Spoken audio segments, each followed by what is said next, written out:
Sikat. Lusinan tentara datang dan Qin Yichen naik ke udara. Templar terakhir yang tidak bertindak diam-diam jatuh. Dia sudah menyukai dua medan perang. Dua ksatria Templar mengepung 10 naga jahat. 10 naga jahat layak menjadi pembangkit tenaga listrik teratas klan naga hitam. Menghadapi serangan mendadak dari dua ksatria Templar, daya tembak mereka sepenuhnya ditembakkan untuk sementara waktu, dan mereka nyaris tidak memblokir serangan kuil Sucizan. Pada saat ini, orang yang tersisa harus memainkan peran aslinya. Anda dapat memblokir 2 orang, tetapi Anda tidak akan pernah dapat memblokir 3 orang. Ini adalah keuntungan nomor. Meskipun di dunia ini, kekaguman adalah supremasi kekuatan. Ini lebih mirip dengan pengadilan 3000 dao, dan beredar bahwa di depan kekuatan absolut, jumlah orang salah. Banyak orang percaya dan merasa bahwa selama mereka cukup kuat, mereka akan mampu meratakan lawan mereka. Namun, menurut pemahaman Qin Yichen, kalimat ini sebenarnya memiliki premis yang besar. Artinya, kekuatan kedua belah pihak pasti tidak sama. Sederhananya, jumlah orang tidak hanya berguna, tetapi juga merupakan faktor penentu yang sangat penting di bawah premis bahwa kekuatan setiap orang tidak jauh berbeda. Perlawanan dari 10 naga jahat hancur berantakan. 10 naga jahat adalah garis keturunan naga hitam. Mereka adalah yang terbaik untuk bertarung. Mereka sangat sulit untuk dilukai oleh prajurit biasa dengan sisik naga. Para Templar sepenuhnya mengikuti perintah Qin Yichen, bukan untuk melawan 10 naga jahat. Mereka benar-benar tidak dapat dengan mudah menembus pertahanan naga hitam dari ranah yang sama. Tetapi ada lebih banyak naga hitam dengan ranah dan kekuatan yang tidak sama, dan tidak perlu membuang waktu untuk 10 naga jahat. Untuk sementara, 10 naga jahat jatuh ke dalam situasi yang sangat memalukan. Mereka tidak bisa menahan serangan dari 2 kuil, tetapi mereka bisa mundur, yang berarti klan mereka telah dibantai. Anda tidak bisa mengalahkannya, dan Anda tidak bisa menyimpannya. Entah menonton pembantaian Templar, atau melakukan serangan balik dengan sia-sia. Gilgamesh akhirnya datang ke Qin Yichen. Yu Guang melirik ke bawah. Menurut perintah raja ini, 10 naga jahat berkumpul untuk menyerang balik kuil. Rencana ini awalnya digunakan untuk memaksa kuil menarik pasukan ketika dikalahkan di medan perang. Gilgamesh tidak tahu bahwa dia akan dipaksa keluar dari metode ini sejak awal.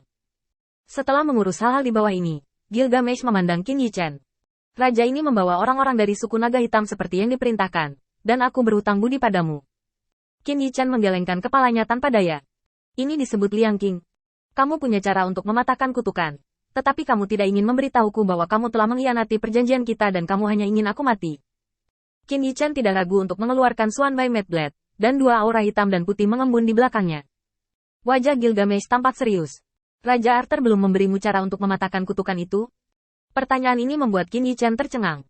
Baru sekarang dia ingat bahwa meskipun Gilgamesh tidak dapat dipercaya, Raja Arthur dapat dipercaya. Raja Arthur hampir menjadi model bagi semua ksatria dan tidak akan pernah melepaskan teman-temannya dengan mudah. Menurut rencana, keduanya harus tahu cara mematahkan kutukan itu. Tidak peduli seberapa buruknya, Raja Arthur harus mengembalikan metode tracking. Mungkinkah Raja Arthur ditangkap oleh Gilgamesh? Memikirkan hal ini, wajah Qin Yichen sedikit berubah. Gadis konyol ini, bukankah dia menyuruhmu untuk tidak memalingkan wajahnya dengan Gilgamesh? Sekarang tidak apa-apa, dia ditangkap. Dan dia bahkan tidak bisa melaporkan surat itu. Qin Yichen sama sekali bukan orang yang simpatik, dan dia ingin menyelamatkan Arthur sekarang karena dia adalah orang terkuat di antara orang-orang yang bisa dia percayai.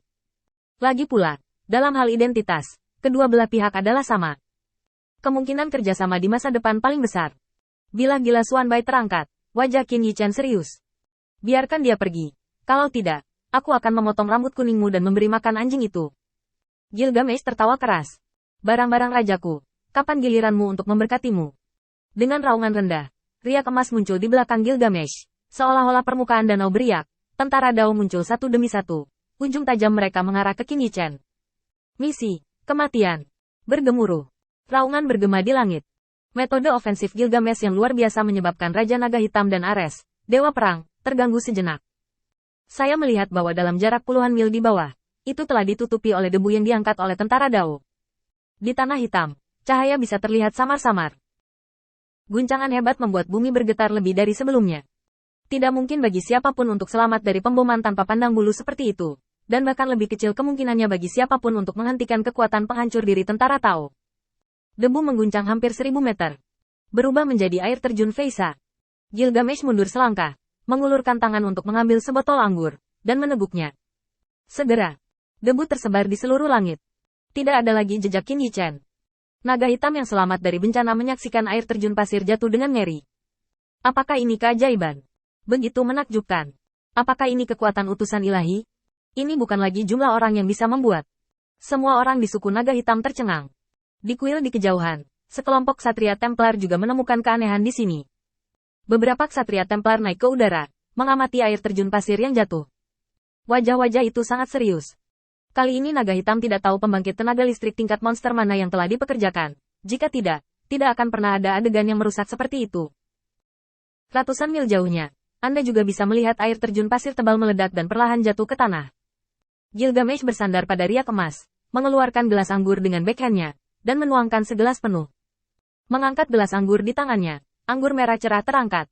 Cangkir ini, untuk temanku tersayang. Menatap ke langit, bulan yang cerah meminta maaf. Gilgamesh melihat kembali ke tanah, dan anggota suku naga hitam telah hanyut. Bahkan jika dia merebut kuil yang lebih rendah, dia tidak akan bisa menempati bidang bintang ini. Dapat dikatakan bahwa pertempuran ini dimenangkan, tetapi kemenangan tidak ada artinya. Karena Qin Yichen terlalu tepat dalam mengontrol point of interest yang paling kritis. Selama orang-orang yang bertarung di kuil suci tidak sepenuhnya punah, tidak mungkin untuk memperluas di bidang bintang dengan santai. Sebaliknya, itu akan membuat kuil yang terisolasi menjadi beban bagi suku naga hitam. Semakin Anda memikirkannya, semakin Gilgamesh dapat memahami pentingnya mengirim Templar untuk membunuh naga hitam biasa ini. Angin. Saya menghormati Anda untuk piala ini. Anda adalah lawan yang layak. Gilgamesh berteriak lagi, tapi tidak bisa mendengar suara yang familiar itu. Gelombang kesepian datang ke hatiku. Kehilangan sahabatnya, kehilangan lawannya. Hati Gilgamesh kembali ke keheningan yang sama di masa lalu, dan semuanya menjadi sangat membosankan. Saat air terjun pasir perlahan turun, mata Gilgamesh yang tak bernyawa diam-diam mengungkapkan sentuhan kehidupan. Hati yang awalnya milik keheningan yang mematikan tampaknya menyalakan api yang mengamuk. Gilgamesh melangkah maju dan menatap Qin Yichen, yang secara bertahap mengungkapkan sosoknya di air terjun pasir di bawah. Kamu belum mati, bagus. Gilgamesh tertawa terbahak-bahak, tiba-tiba menjatuhkan gelas anggur di tangannya, dan riak emas mengembang beberapa kali di belakangnya. Dengan seringai menyeringai, wajahnya terdistorsi. Ayo, biarkan raja ini membunuhmu. Biarkan kamu mati di bawah raja ini, rumah harta karun raja di masa jayanya.